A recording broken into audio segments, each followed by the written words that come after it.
Hey everybody, welcome back to Tim Travels. It's Terry, your host. So, here at a loading dock in, I guess this is technically Walnut, California. It's right by Diamond Bar, which is essentially where the 60 and the 57 come together, to give you a little bit of an idea. So, south of the 10. And anyway, getting the load here. Like I said yesterday, this load's going up to SLC. A lot of prime trucks here, so it must be it's a PepsiCo account. So anyway, so a couple of things. Today's the 3rd, I think. Yeah, today's the 3rd. In history today, a lot of significant events. Of note, Shays' Rebellion is put down by a Massachusetts militia. Shays' Rebellion happened named after Daniel Shay. Happened in Western Massachusetts, and it was really about taxation and the merchant class versus the agrarian class, the subsistence farmers and stuff. But Shays' Rebellion is put down on this day in 1787, and the militia was led by a guy named Benjamin Lincoln. And what it led to, though, is later on, because this is even before the United States was the United States, right? It led to discussion at the Constitutional Convention, which happened later. A lot of people were opposed to strong central government, but realized after the fact that maybe that was something that we really did want, was a strong central government. And interestingly, Washington later used that strong central government after the U.S. became a country and suppressed the Whiskey Rebellion, which happened in Western Pennsylvania. And that was over taxes on whiskey. So, again, kind of a tax rebellion. There weren't a lot of casualties in Shays' Rebellion. Like less than a dozen people were killed, although a couple guys were hung after the fact on the losing side, and I guess recent scholarship has kind of shown that Daniel Shay wasn't really that involved in it. He just was the first guy to say something, and everybody else got pissed. Other events today, the U.S. entry into World War I in 1917 on this day. Both the 15th and the 16th Amendments were ratified on this day, although several years apart. 15th was like 1870. The 16th, which by the way created the federal income tax, that was in 1913 during the Taft administration. Other things that happened on this day, this is the day the music died.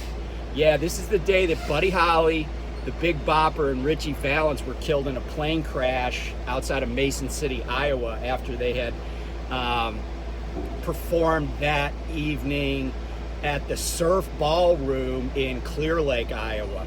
So today's the day the music died. Also on this day, Frank Serpico, yeah, that guy that the movie was made about, he was shot during a drug raid in Brooklyn and, later testified against police corruption and stuff. And I think people still want to kill him. I don't know if he's alive, actually, but that was the part Al Pacino played. It was a kind of a if you've never seen that movie, you should see it. It was scary and informative, and just a study in courage, I guess. What else happened today? Let's see. Yeah, I think that's about it for now.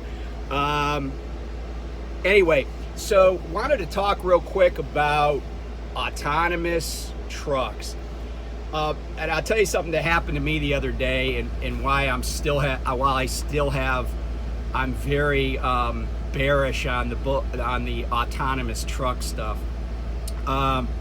So I was in Nebraska, and I was on a state highway, and I came up to a U.S. highway, US 81, and I needed to turn left. And at that place, US 81 is 4 lanes each way with a median.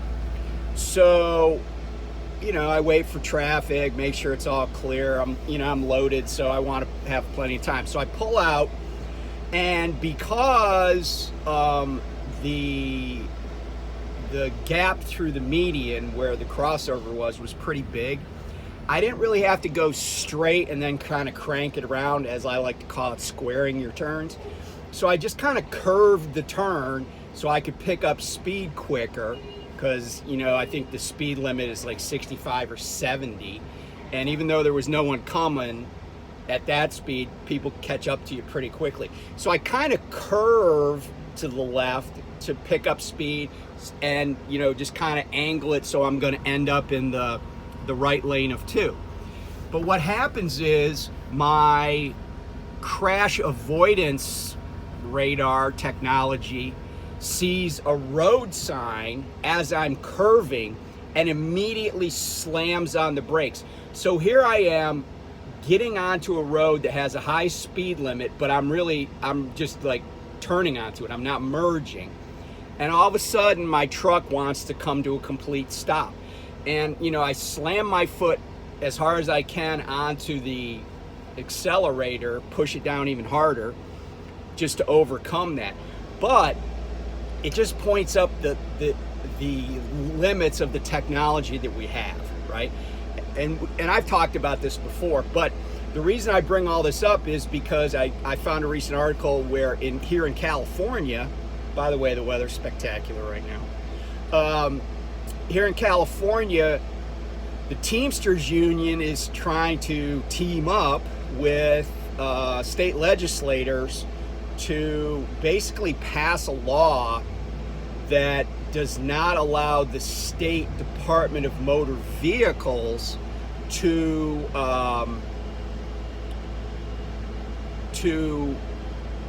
allow autonomous trucking unless a trained driver is in the truck during any testing or operation of the autonomous truck, which of course then means the truck isn't really autonomous.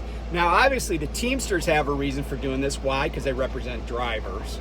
But, I think there are some compelling reasons that a state might not want to allow autonomous trucking. And here's why. I don't know how much states make from licensing people to have CDLs, but I think it's, they must make some money more than they would if no one had a CDL. But the other thing is, the technology is just not there. Oh, and by the way, just kind of an aside, the company, there's a company called TuSimple. I mentioned it before. It's TU and then Simple. Apparently, there's some kind of investigation, and they've had some shakeups with their management stuff, but apparently there's some investigation going on about them illegally selling technology to China. And I will say that they're in my trailer now. I'm bouncing around. Got a red light. I will say that the leadership of that company is all, I guess I would say, how do I want to say this without offending anybody? They're all Asian descendant people, I guess you'd say. They're Asian Americans. Although I don't know that because of the technology that goes back and forth, I don't know that some of them aren't citizens of China or whatever. But it just points up the fact that the Chinese government has undertaken massive efforts to steal or obtain technology illegally from the United States, and it's been ongoing for a long time. And I think the funny thing is that the Chinese maybe become more dangerous because of that, because it's the economic engine. But the Russians, well, I shouldn't say the Russians, I should say the Soviet Union made huge technological leaps by stealing secrets too. So it's like industrial espionage and weapons espionage is a lucrative way to do things. It cuts down the development time. So anyway, my thoughts on this potential bill is, I think ultimately what's going to happen is politicians are probably in a lot of states, maybe not all, but in a lot of states are really going to clamp down on autonomous trucking if and when it becomes viable. And I don't think, I plan to drive for maybe another 8-9 years. I think that they'll be testing them that whole time. And mark my words, the second that an autonomous truck plows into a bunch of cars or fails to recognize something, they'll all be shut down. And that's, I think, the most important thing to consider. If you're a company that relies on a carrier, so you're a shipper, you rely on a carrier to deliver stuff for you, and they've made a big bet on autonomous trucking, and they're like, it saves you money because it saves us money. What's that shipper going to do when the NTSB or somebody else, some state regulators, say, oh yeah, this autonomous truck just plowed into somebody because the computer was resetting itself, and we're basically grounding all these? Because think about it. They grounded every 737 MAX. The FAA did, right? So like Boeing, like no one owned a 737 MAX could fly it, at least not in the United States. And I think that was global, until Boeing figured it out. But think about this from the perspective of a new technology. The 737 is not a new airframe. Okay, the technology was upgraded, and that was the issue. And Boeing's not a startup company, right? And they still put a product out there that was fundamentally unsafe and resulted in the loss of a bunch of lives, or a couple of plane crashes. So I just can't see legislators saying, oh, we're gonna, the industry, all these startup companies can just do whatever they want. And I will say this, Volvo and Daimler, so Daimler makes the truck I'm in, Freightliner, they're also trying to get into this. But I think the other thing that could happen is that the market itself could be like, no. Like, can you imagine if Walmart, for some reason, says, you may not bring an autonomous truck on our property? Okay, well, now I know that this autonomous trucks are not really designed for final mile, but ask yourself this: if you've ever delivered to a Walmart distribution center, they're not exactly in, like take Washington Courthouse, Ohio. Many of us have been there. It's kind of out in the middle of a field, right? I don't want to say it's out in the middle of nowhere. There's some towns close by, but it's out in a field. So where do you get the final mile for that? I don't know. And do we even have the capacity, or do companies have the capacity to final mile something that came 600 miles and we had to get a driver to get it close to the interstate, and then we had to get a driver to get it, from the interstate, the nearest big highway, to the Walmart? Like, how's that going to work? I think it's great that they're like, oh, there's going to be autonomous trucks. But I think that, like, the devil's in the details. And I don't think anybody has worked that out. I don't think anybody has put much thought into that. You look at the drop lots for the trucks, like on the New York State Thruway or the Ohio Turnpike or whatever, where people can pull double 53s, or they can pull triples, whatever. Can you imagine a lot for every single truck, or even 20% of the trucks, where an autonomous truck will park itself in that lot and then wait for some human being to come drive it somewhere. I just don't see it. I mean, I just, sorry. I think it, and you know, right now, speaking of technology, electric trucks.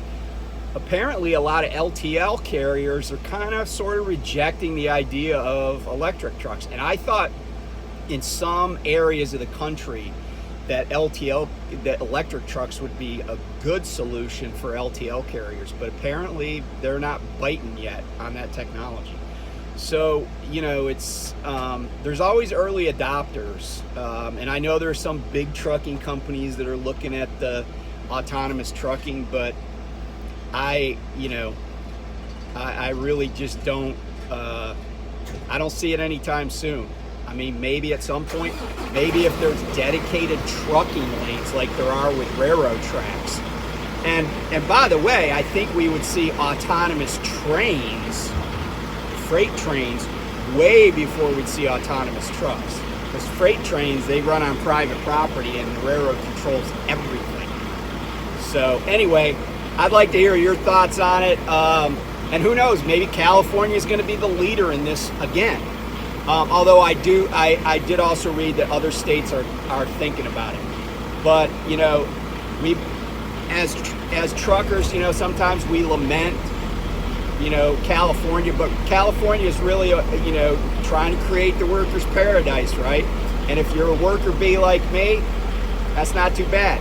So anyway, I'll talk to you soon. Bye.